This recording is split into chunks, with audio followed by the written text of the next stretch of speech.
CM కుర్చీ మీ అయ్యే జాగిరా, నేను దిగిపోవాలా? ఎవరు దిగిపో అన్నాడు అని నాకు అర్థం కాదు. నేను ఎవరు దిగిపో అన్నాడు? నేను ఎవరు దిగమంటుండు?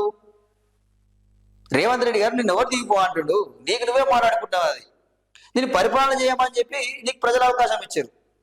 నువ్వు 6 గ్యారెంటీలు అని చెప్పి ప్రజల్లోకి వచ్చినావు. సో పరిపాలన చేయమని చెప్తా ఉన్నారు. అదే వదిలేసి ఇక నువ్వు నేను జిల్లాలు కుదిస్తా, జిల్లాలు తగ్గిస్తా, జిల్లాలు పెంచుతా, పేర్లు మొత్తం మార్చేస్తా, ఇది మీరు చేస్తా ఉన్నది మీ రాజకీయం. ఎక్కడ పరిపాలన చేస్తా ఉన్నారండి మీరు? పరిపాలన మీద దృష్టి పెట్టండి, ఆ ప్రాజెక్టుల మీద దృష్టి పెట్టండి, ఆ నీటి వాటర్ లెక్కలేందో తెలుసండి, మీరు ఇచ్చిన హామీలు నెరవేర్చండి. ఇది కదా మీరు చేయాల్సింది. ఇదే వదిలేసి ఇక మాట్లాడడం, తిట్టడం, ఇదే అయిపోయింది మీకు. ఎంతసేపు ఉన్నా కానీ మీరు ఏం మాట్లాడుతున్నారండి?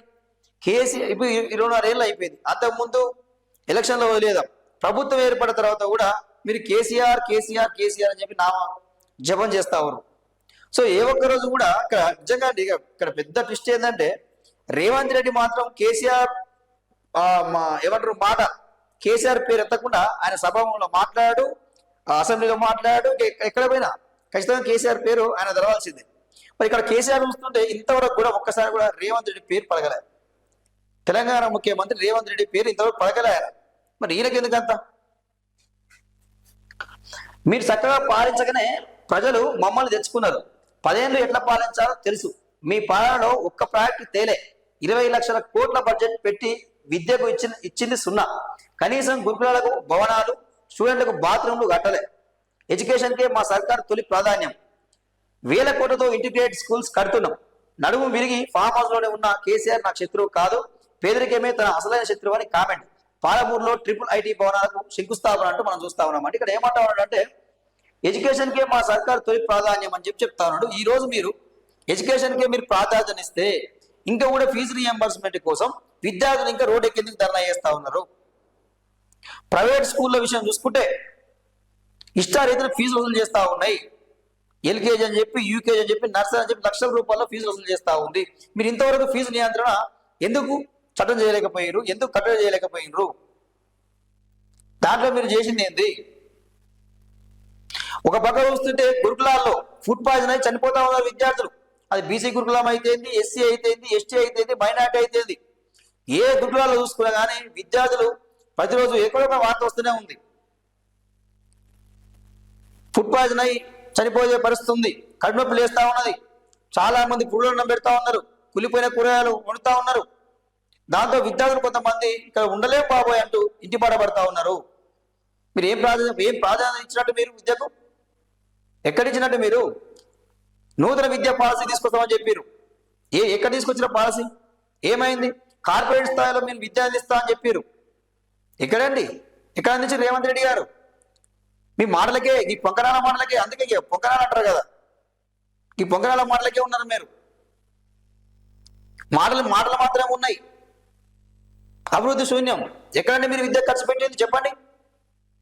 ఎక్కడ ఏ గవర్నమెంట్ స్కూల్ గా పోతే సరిగ్గా విద్యార్థులు ఉండలేరు, సరిగ్గా చదువు చెప్పే పంతులు లేరు, చదువు చెప్పే పరిస్థితి లేదు. మీరు ఉద్యోగ నోటిఫికేషన్ వేస్తే కదా మీరు ఆ ఖాళీలు భర్తీ చేస్తా కదా. ఇది పరిస్థితి. చాలా స్కూళ్ళకి పోతే వాస్తవం టాయిలెట్లు లేవు. అక్కడ చాలా దారుణమైన పరిస్థితి. ఈ ప్రాధాన్యత ఇస్తున్నా అని చెప్పి మాట్లాడుతూ ఉన్నారు. ఇక్కడ ఏమంటే 1000 కోట్లతో ఇంటిగ్రేటెడ్ స్కూల్స్ కడుతున్నాం.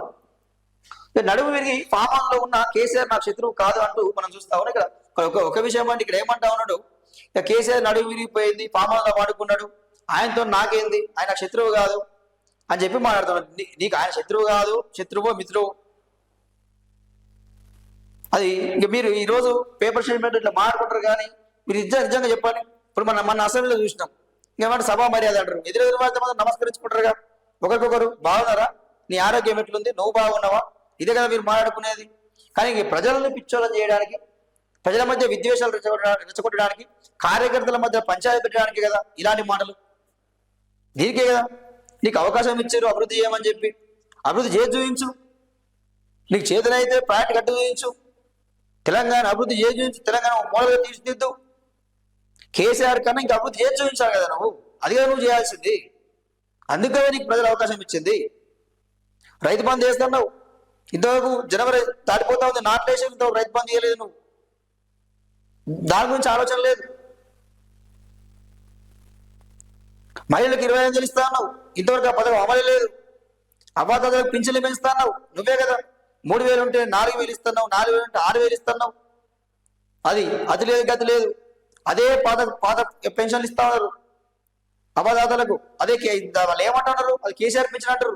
అయ్యా అదే కేసీఆర్ పింఛన్, అదే 3,000 వస్తా ఉంది, ఇక రేవంత్ రెడ్డి 1 రూపాయి పెంచాలని చెప్పి గ్రామాల్లో చూసుకుంటే మాట్లాడుతూ ఉన్నారు. ఇంకా కేసీఆర్ పింఛనే వస్తుంది అంటారు.